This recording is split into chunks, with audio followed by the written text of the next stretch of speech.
Howdy, everybody, and welcome to another episode of Bean on the Scene. I am Alma Bean, and let's get to it. Transfer portal, it's not looking as hefty as it was when we first started this podcast. It has definitely changed quite a bit. BYU, they have two guys that have either entered or left in that transfer portal. The one that has been gained is Garrison Grimes. He is a redshirt junior. He's actually a long snapper. So I don't quite know if that's a position of need, but you can never have too many good guys at that position, especially if you want to set up your punchers and kickers correctly. Um, but he transferred from Baylor to BYU. But in return, David Latu, who is a senior defensive lineman, transferred to Boise State. And that is everything that BYU has done in the transfer portal in the last week. So, again, things are starting to slow down. As far as Utah goes, they had nothing, absolutely nothing happen in the transfer portal over the last week. But at the end of our last episode, I did mention that there was a press conference that was going on the next day. And one of the biggest things that came out of that press conference was that Kyle Whittingham stated that Isaac Wilson is the only quarterback on their roster from this previous season that is still going to be there on scholarship. And if you read in between the lines, that means Cam Rising still hasn't made a decision or he's not returning. Uh, Later on in the press conference, when Whittingham was asked about Rising's decision, he said that he has had multiple conversations with Cam, but it is up to Cam when that decision will be made, and he will be fine with whatever decision is made, that being Whittingham on Cam's decision. So it's still quite unsure on what that quarterback room is looking like, but with Devon Dampier coming into that quarterback room and his offensive coordinator from New Mexico, Jason Beck, coming to the University of Utah to take over their offensive coordinator position, it'll be a little interesting to see if Rising decides to come back. But speaking of Jason Beck, he is known for not really working with the tight end room in his offensive scheme, which Utah has been really good at in for the last handful of years. I mean, shoot, you could look at guys like Dalton Kincaid and Brant Keithy as tight ends that have excelled in this system. But he says that he wants to lean into the personnel that the University of Utah has, which, if that means that we need to lean more into running backs, then he will develop a scheme that will exemplify power running. Or if it leans more into a running quarterback, he will adjust his scheme based off of what his personnel is looking like. So it'll be interesting to see what he does in this upcoming season, knowing that there are a lot of new pieces, especially in that running back room, since there are zero players returning from this previous season in that running back room. But that was all that happened with Utah this week. Utah State, on the other hand, they only had one change, which was gaining Antonio Harris Jr., who is a senior edge rusher from New Mexico, which again is coming from Jason Beck's previous team, granted on the defensive side. But Harris Jr. is going from New Mexico to Utah State, which Utah State has been struggling gaining players. So this is nice to see that they are able to gain at least one person during this offseason. Now, going into college basketball, we're going to start with BYU. They beat Oklahoma State 85-69. Yegor Demon started looking more like the prospect that NBA scouts were wanting, as he had 10 points, 5 rebounds, and 8 assists. But that game was carried by Trevin Nell, who had 18, 5, and 1 on 6 of 12 shooting from the field and 4 of 9 from the perimeter. And Dallin Hall, who was 14, 1, and 3 on perfect 4 of 4 shooting from the field and perfect 3 of 3 from the perimeter. They led that game for 38 minutes and 42 seconds because it was tied 0-0 until then. But a lot of help came from them just being electric in that first half, outscoring Oklahoma State 46-26. But again, BYU got that win, so they were pretty excited to go into what, I mean, the Holy War. Granted, you normally associate that rivalry with football because for most that is the more popular sport. But again, this rivalry is now renewed that they are in the same conference in the Big 12. So on Saturday, BYU traveled up to the Huntsman Center in Salt Lake City to take on Utah. And honestly, neither team performed particularly well. I mean, BYU, their shooting splits were 38.5, 26.7, and 40, which I mean, that 40 is pretty glaring stat to look at. I mean, they were 4 for 10 from the free throw line. It was awful to look at. But I mean, again, even Utah wasn't even shooting great. They were shooting, their shooting splits were 44.6, 26.1, and 53.1, which again, even though BYU was shooting 40% from the free throw line, 53.1, even though it is better, it's not great by any means. And again, it was just miss shot after miss shot from both sides. And even Gabe Madsen tried to put Utah on his shoulders, but the man shot 2 of 12 from the field and 1 for 11 from the 3-point line. So he was trying his best, but even though the threes were not falling there was a clutch three that was hit by Hunter Erickson to send the game into overtime. So nothing like a classic rivalry game to go into overtime, but it was Ezra Asar getting his career high in points with 26 of them that led Utah to their 73-72 win over BYU. That loss puts BYU 12th of 16 in the Big 12, which is not a great look after they were highly touted going into this season. But, they can maybe change their season up as this week they'll be playing Colorado tonight, actually. Didn't even realize the date. They're playing Colorado as we speak of this recording. Um, and, I mean, Colorado still has yet to get a conference win this season, so that hopefully will play in BYU's favor, but they will also play Cincinnati at home on January 25th. Now, for the BYU women, they're pretty much playing the exact same ball that the men are doing. But when they did travel to play Texas Tech this past Saturday, 3-point shots were their killer. Texas Tech, they shot 47.4% from the perimeter, which 3 of their 9 threes that were made came in that second quarter where they outscored BYU 21-10. Even with Delaney Gibb, who led the team with 22 points, 1 rebound, and 3 assists, BYU did end up falling to Texas Tech 70-65. So even though it was a loss, it was a closer loss. So maybe the committee won't look at them as badly as, say, getting blown out by 20. The BYU women, they will have a chance to hopefully up their rankings with more conference play, as they will be at Iowa State, who is currently in the middle of their conference as far as record goes at 4-3, tomorrow on January 22nd. And then they will get their chance to reamp the Holy War against Utah at home on Saturday, January 25th. Now, for the Utah men's team, they are currently 11-6 with a 3-3 record in conference. In their previous game against the TCU Horned Frogs, a 43-point second half helped them propel Utah to that win against the Horned Frogs, 73-65. Jake Wallen's rebounds proved to be really crucial in that game as he led all rebounders with 11. And though Gabe Madsen did lead Utah in scoring with 17 points, it was Keanu Dawes that was shooting lights out as he was 7 for 10 from the field. And as I mentioned previously with the BYU men's team, BYU ended up taking Utah to overtime, and it was a 3 from Hunter Erickson that put them in overtime, but Utah ultimately got the win 73-72.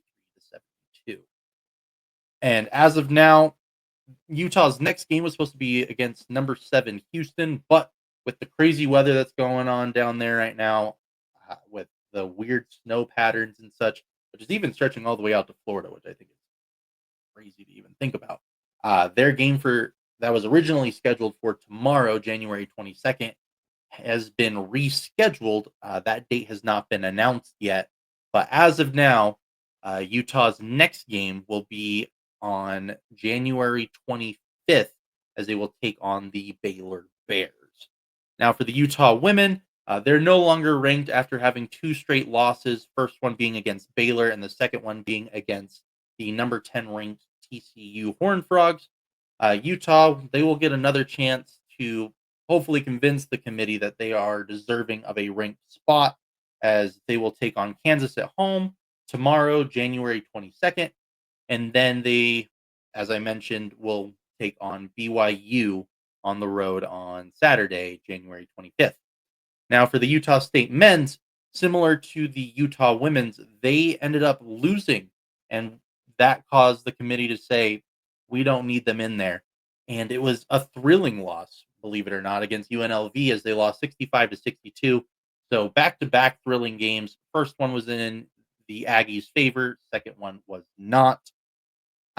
But similar to the Utah women's team, they'll have an opportunity to make their way back onto that ranking list as they will have a home game against Nevada tomorrow on January 22nd.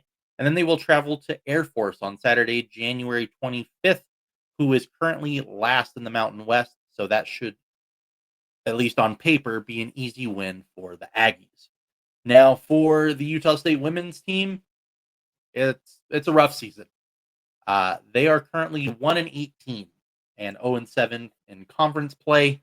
Still very rough season. Honestly, at this point, you're looking forward to next year, who your returners will be, and how you can develop a system around them. Their last three games, they've lost by at least 19 points, where they lost 74 to 54 at Fresno State, then 85 to 66 at home to San Diego State, and then just before recording this, they lost at home to New Mexico 101 to 79. Again, not very promising at the moment with how those games are going.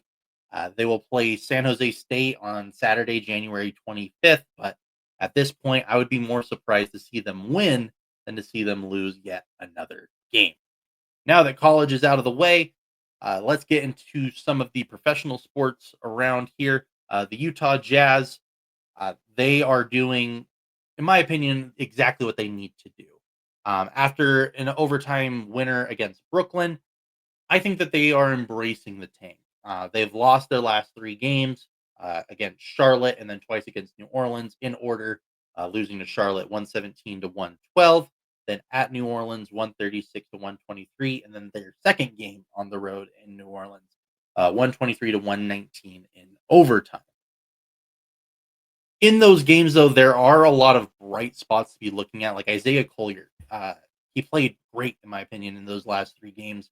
He's averaging 13 points, 4.3 rebounds, and 10.7 assists, and even became the first rookie in Jazz history to have three straight games with double-digit assists. And knowing the point guards that have played in Utah and at least started their careers in Utah, that's kind of a crazy stat to look at. I mean, between Stockton and D. Will, I would have thought that one of them would have done this, but apparently not. But in that second game that New Orleans played against Utah, uh, Kyle Filipowski ended up getting a career high in rebounds. He had 17 in their most recent game that went into overtime, which also got him into the Utah history books, pairing him up with Isaiah Collier as the first rookie duo to have double doubles in the same game in franchise history. Uh, and speaking of rookies, a little bit of a scary thing happened in that previous game as well, as Cody Williams, who was in the starting lineup, he ended up rolling his ankle as it looked like from the replays, and he ended up leaving the game with an injury and did not return. So hopefully he'll be able to recover sooner rather than later. But I also wouldn't want to rush him into anything just with how this season is going so far. I mean, Utah's only won 10 games so far. So no need to rush him back onto the court. Make sure that he gets back healthy. Now, for Utah's upcoming games, they are going to be on the road against Oklahoma City on January 22nd, which will be tomorrow. Then they will also travel to Memphis to end their road trip on Saturday, January 25th. And then they will return home for a game against Milwaukee on January 27th. Now, as far as those games go, I personally don't expect Utah to win any of those games. OKC, very hot team. Memphis, they're up and coming. I think that they're probably one of the sleeper teams for the playoff races. And then Milwaukee is Milwaukee. You're going to have to defend Dame and Giannis and Bobby Portis and Brooke Lopez. It's just a team that's going to be scary to defend in general. And Utah essentially just playing their younger players. That's going to be a difficult matchup for them at home. But we have to talk about the elephant in the room. Just before this recording started, there was a pretty big yet confusing trade for most Utah fans, and it was between the Jazz and the Phoenix Suns. In this trade, the Utah Jazz receives Phoenix's very highly rated 2031 first round pick, which there are zero protections on that pick, by the way, which makes it way better for Utah. But Phoenix receives the least favorable pick in 2025 between Cleveland and Minnesota, which as of right now looks like it will be Cleveland at around that 29-30 pick. Then in 2027, again, least favorable between Cleveland, Minnesota, and Utah. And then a third first round pick, again, least favorable in 2029 between Cleveland, Minnesota, and Utah. Now, the way that I look at this, those three picks that Utah is giving up will most likely be the tail end of the first round. I don't expect it to be higher than, say, the 25th pick because I expect Cleveland to be a great team in that span. Um, Especially saying like you got Donovan Mitchell, you got Darius Garland, Jarrett Allen, Evan Mobley, and then you have to consider some of the younger guys like say Isaac Okoro, Sam Merrill. These are guys that you're going to integrate into your program. I expect them to do well in this time frame, so that will probably be the pick that will get moved on. But also Minnesota, they're starting to gel a little bit. Granted, this year they're kind of teetering around that final lottery pick at the 14th best odds. But again, if Minnesota manages to figure something out or get a good trade or find a rookie that just blows them away, um, maybe Minnesota could be in that conversation. I personally don't expect Utah's pick to be shipped anywhere, especially in this deal, just given where the time frame is looking and developing their roster to what they want it to be. Maybe that 2029 pick would be the closest I could see Utah's pick being shipped away. Uh, but the reason for this trade is for Phoenix to have more flexibility in potentially getting Jimmy Butler. Now, you're probably wondering, why would Utah want to help Phoenix in this trade? They're in the same conference. Well, you're talking about guys that are on the older end. Maybe they extend their contract in Phoenix, but Kevin Durant, Jimmy Butler, Bradley Beal, Devin Booker, these are all older players. And granted, do I expect all those players to be there for this entire time frame that we're talking about? Absolutely not. I would probably anticipate Jimmy Butler may sign an extension if he ends up getting traded to Phoenix. Um, Bradley Beal, I expect him to be traded if Jimmy Butler ends up in Phoenix. Then Kevin Durant, I personally think that he will retire anywhere from now to 2029. And then Devin Booker, I think he'll probably be on the tail end of his career at this point. Um, but again, this is all just my own opinion. This could all change. And if it does change, my opinions can change as well. But with those picks going to Phoenix, I do not expect all of these picks to stay in Phoenix. Again, as I mentioned, with a potential Jimmy Butler trade in effect, I believe that at least two of these picks have to be traded in order for Jimmy Butler to come to Phoenix. Now, does that mean that maybe one of these picks gets shipped out so then Bradley Beal can go somewhere like, say, Milwaukee? That's where I think what would happen, or maybe even Charlotte, as a thank you for taking a guy like, say, Yusuf Nurkic. Here's a draft pick to make it worth your while. That's how I think that would kind of go down. But there are so many other moving factors for this trade to happen. So I would say this trade would probably require about 4 to 6 teams to actually happen. Um, it could happen as soon as tomorrow. It could also take the entire rest of our deadline time, which would be until February 6th. Um, so there's still a lot of pieces and a lot of conversations that need to be had before any of this can actually come to fruition. But this trade is the first step in making that trade be accessible. Now, Danny Ainge, as many of you know, is known for betting on himself, whether it's his time with Boston, uh, like trying to get guys like, say, Kevin Durant, or not Kevin Durant, Kevin Garnett, Ray Allen, uh, and, you know, growing guys like Rajon Rondo. And you saw what happened there. You got a championship with that team. And then shipping those guys all away to get draft picks, which then eventually became almost the entire roster that went to the NBA Finals, um, outside of Derek White. So Danny Ainge is known for betting on himself. And this is what I think this trade is for him. He does not anticipate Phoenix to be a playoff caliber team in 2031. But he does anticipate, with the moves that he's currently making, that Utah will be a playoff contender in 2031. So now imagine Utah being a playoff contending team with, say, a potential top 5 pick.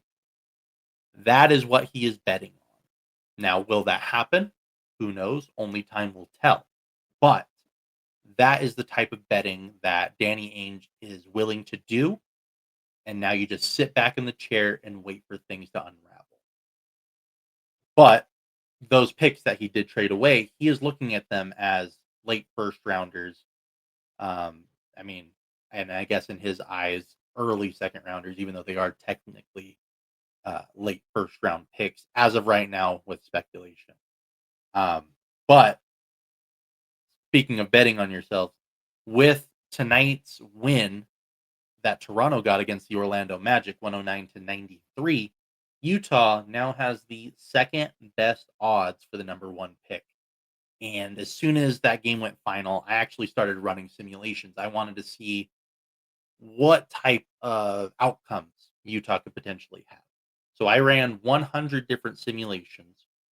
And for Utah's best pick, because as of right now, Utah has the second best odds for the number 1 pick, and then the 14th best odds with the Minnesota pick they currently have. I ran the numbers, and for the Utah pick, it only went 1 through 6, which for some could be catastrophic, for some optimistic. For me, I'm more on the optimistic side, just because I really do like the guys that are in that top 10 range. I think you really can develop your roster around those guys and turn them into solid starters. Um, but as far as the results goes, uh, 15 times Utah got the number 1 pick. 15 times Utah stayed with the number 2 pick. 14 times they got the number 3 pick. 8 times they got the number 4 pick. 30 times they got the number 5 pick. And 18 times they got the number 6 pick. And now you look at those numbers, that number 5 pick, that might be a little scary. There was a lot of drops that came in. But if you look at the numbers as a whole, 44% of the time you were in the top 3. That's great. And those are good odds, especially when you're saying that you got 14.5% to get the number 1 pick. And that proved to be true with my 100 simulations, as I got 15. Now, for the number 14 pick, it only had 4 different variables, or 4 different options. The number 14 pick, it stayed 95% of the time. But then it also got the number 3 pick once, the number 2 pick 3 times, and then the number 1 pick 1 time. And mind you, every time that 14th best odd pick got the number 2, Utah had the number 5 pick. So, those are very slim odds, but they are odds that happened multiple times. Every time that 14th best odd pick was number 2, Utah's second best odds was number 5. And granted, this is the draft where you are hunting for Cooper Flag, Coop for Coop, as I like to say.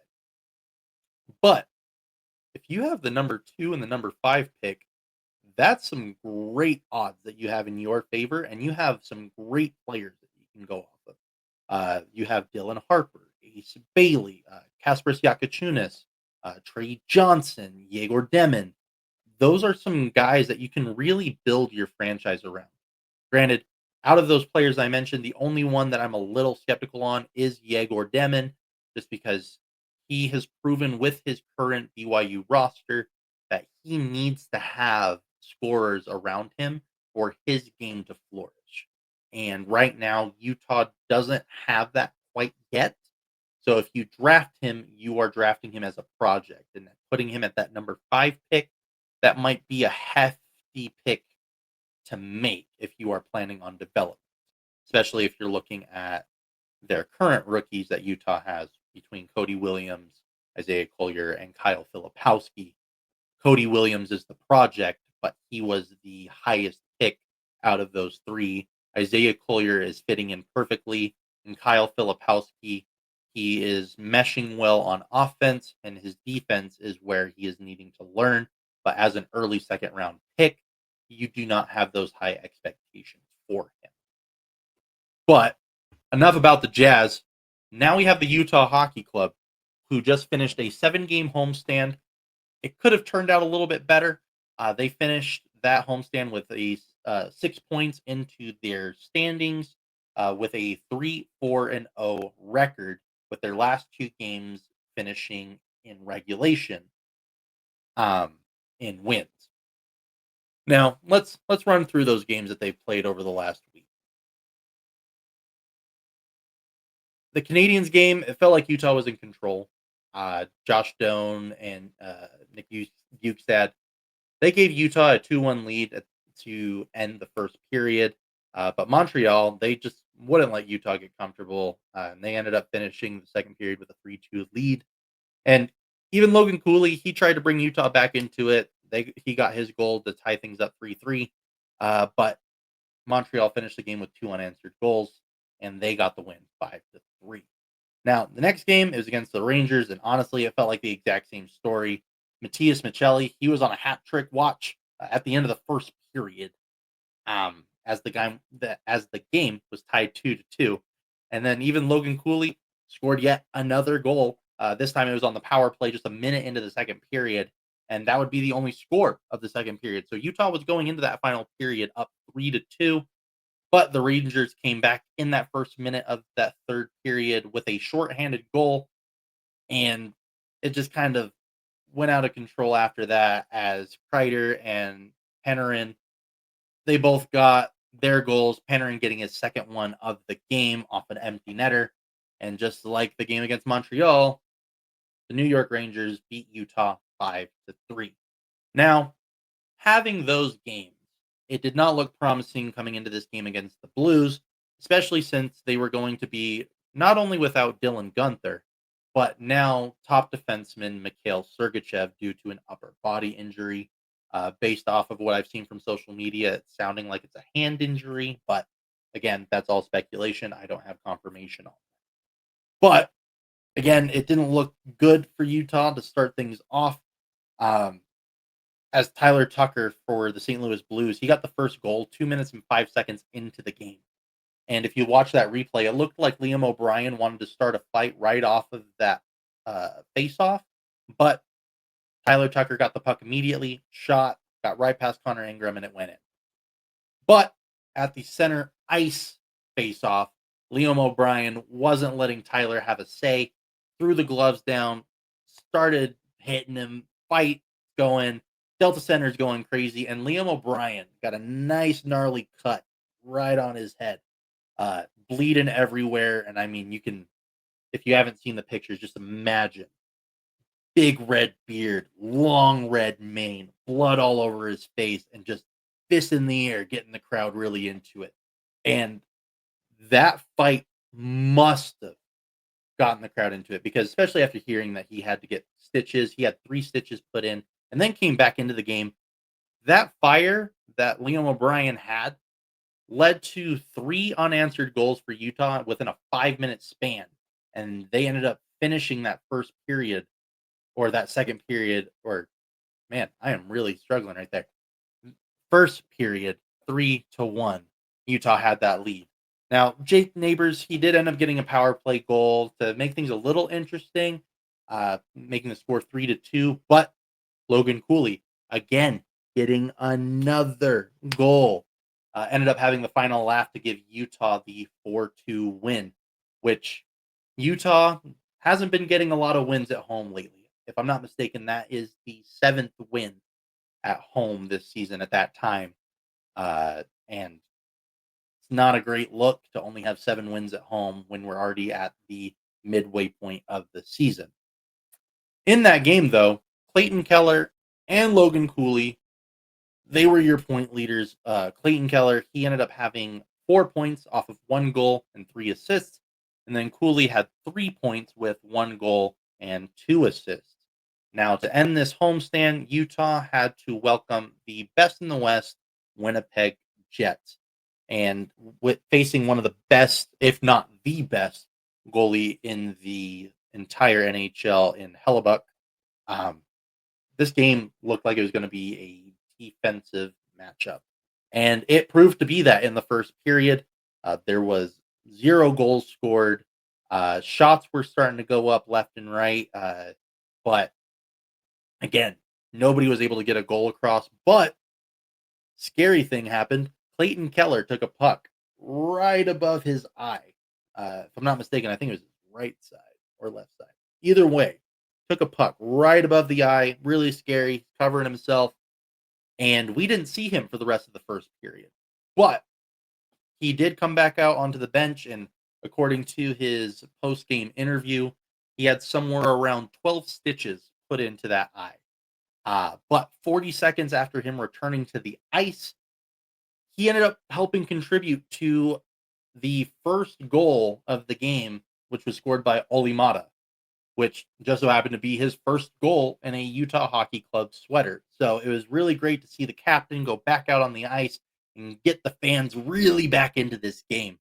But just before the end of the second period on a 2-1 breakaway, Logan Cooley, Barrett Hayton, and if you can tell anything over these last couple of games, you probably know exactly what happened. Logan Cooley got yet another goal, but this time he did it in style with a no-look shot. And you can look at the slow-mo videos that are out on social media right now, and I've never witnessed a no-look goal before. Granted, I am a new fan to hockey, and I'm sure that this may be a somewhat regular occurrence, but just looking at that, the crowd went crazy. Granted, I was in our KSL Sports Zone studios for that game since I was working on the production side, but I could hear that crowd coming through our signal so loud and clear. I could only imagine how electric it was actually inside of the Delta Center.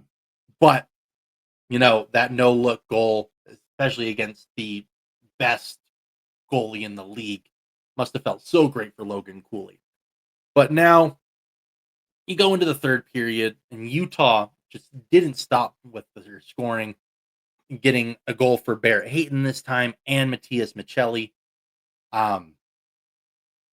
That ended up giving Utah a 4-0 lead, and that's when you start hearing some mumbling of maybe Connor Ingram might get a shutout. Some people are saying, don't say anything, don't jinx it. But just 30 seconds after Matthias Michelli's goal, Nino Niederreiter got Winnipeg their first goal of the game. So, everybody was kind of disappointed. They wanted to see the shutout, especially with what has gone on in Ingram's personal life, it would have been nice to give Ingram that type of reception that Utah did for Karel Vemelka when he had his career high in saves against the Carolina Hurricanes. But Dylan DeMello, he kind of made it feel not as defeating. Granted, he did score another goal, so as a Utah Hockey Club fan, yes, a little more defeating. But Clayton Keller, he said, you know what? I got my stitches. I came back out on this ice. I need my goal because that goal that was scored by Oli Mata was originally credited to Clayton Keller because it looked like it deflected off of him. So again, the crowd was going wild thinking that Clayton Keller scored 40 seconds after returning to the ice after getting stitches.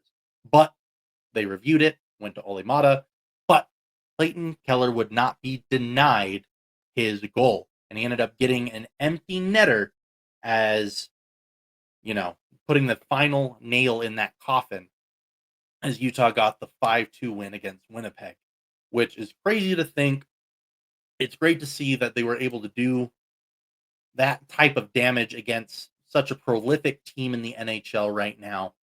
And with where Utah stands in the standings right now, they're needing every single win they possibly can to move up into that wild card positioning. And with that win, that puts them at 47 points, which puts them 4 points out of the second wild card spot, which Calgary currently has at 51 points. So now with Utah's upcoming games, it's going to be rough. They're going on a 3-game road trip over the next week. They're going to be facing Minnesota on January 23rd, who is currently second in the Central with 60 points. And then they will be facing Winnipeg the next night. So the second night of a back-to-back on January 24th, they will be in Winnipeg, which, again, they are still first in the West with 65 points.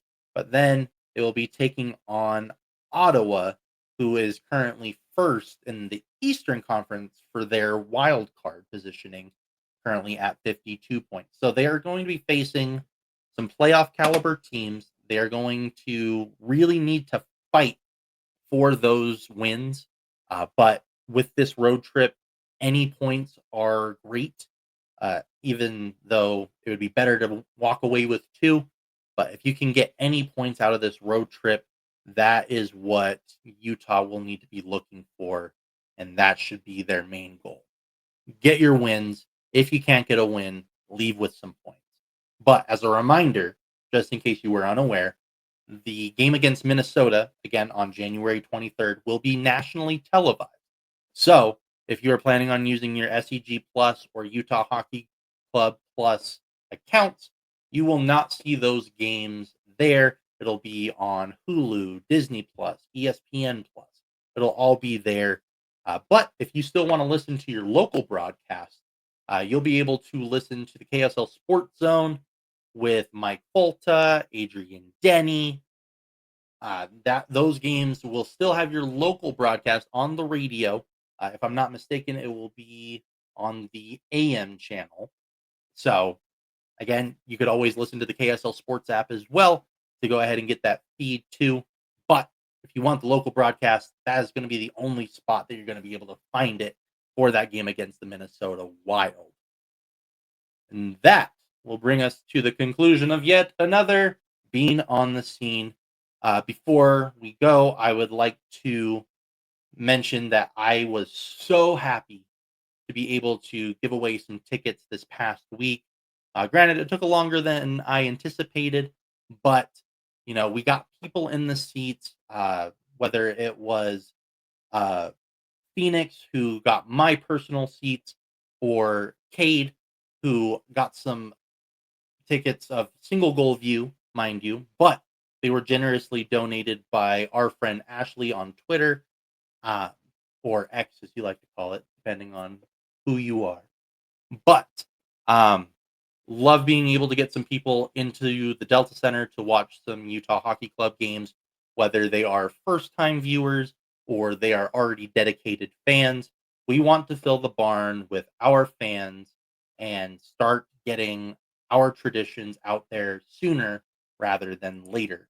So, granted, at this time, since Utah will be on their road trip, I do not have any tickets to give away at the moment, but I would keep an eye out for my Twitter account or X account at AlmaBean23 around Sunday evening, maybe even Monday morning, which for those of you keeping track, that would go ahead and be either January 26th or January 27th, because I will then know what tickets I may be able to give away.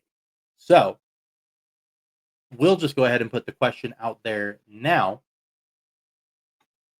If you want to win those tickets, and again, I will reiterate this throughout the week before I actually make the post for the tickets, but with the question to actually enter for that giveaway, the question is, how many points did Clayton Keller and Logan Cooley end up finishing with in their 4-2 win over the St. Louis Blues? And again, if you've been paying attention, you'll know exactly what the answer is. I don't need you to specify how many goals or assists they had, just how many combined points have Clayton Keller and Logan Cooley had in their 4-2 win against the St. Louis Blues. Now, to wrap things up, again, if you want to go ahead and stay up to date with everything that I am doing, whether it is Utah Jazz games, Utah Hockey Club games, getting insider information from people like Steve Bartle or Cole Bagley, you can follow me on Twitter/X at AlmaBean23. You can also follow me on Blue Sky at the same handle, AlmaBean23. You can go to Instagram to go ahead and see some reels at AlmaBean15. And now that it's back, or at least temporarily back, you can also go and see things on TikTok at AlmaBean23 as well. If you like what you see here, give me a like and a follow. Let me know what you like about the program, what you think I should improve on here on YouTube at Bean on the Scene. Or if you don't want to see my face and you just want to hear my voice, hear me ramble for about an hour in the car on your way home, you can also listen to this on Spotify by the same name of Being on the Scene. And that wraps up this episode of Being on the Scene. I am Alma Bean, and you enjoy the rest of your day.